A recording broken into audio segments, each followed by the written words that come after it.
Naaktuhan ng GMA News na ibinebenta ang mga MRE o Meal Ready to Eat na may tatakpa ng US Department of Defense. Karaniwang supply ito ng US military pero ayon sa Armed Forces of the Philippines, imposibleng galing ito sa balikatan joint military exercises ng Pilipinas at ng Amerika. Narito po ang aking exclusive report. May mga nagulat at nagalit sa post na ito sa Facebook. Makikita sa litratong ilang pakete ng MRE, mga ready-to-eat na pagkain. Kitang-kita sa packaging ang tatak ng US Department of Defense, pati na ang mga katagang US government property at commercial resale is unlawful. Ibig sabihin, pag-aari ito ng pamahalaan ng Amerika at hindi pwedeng ibenta.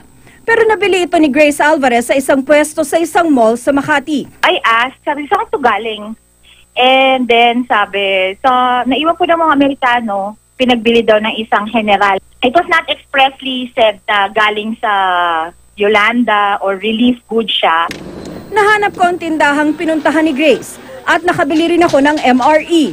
220 pesos ang kada isa. Iba't ibang putahe pa. Pero tumanggi ang tindahang sabihin kung saan galing ang MRE at kung bakit nila ito binibenta. Tumanggi rin ang tila boss sa tindahan na sabihin ang kanyang pangalan at posisyon. Hindi po ako makapagsalita, ma'am. Pero sir, pwede niyo po bang sabihin sa amin saan niyo nakuha ito? Pinili niyo po ba? Or may nagbagsak po dito? Hindi. Pero nabasa niyo po na not for resale. No comment na lang po, ma'am. Ayon naman sa AFP, imposibleng manggaling ito sa balikatan exercises.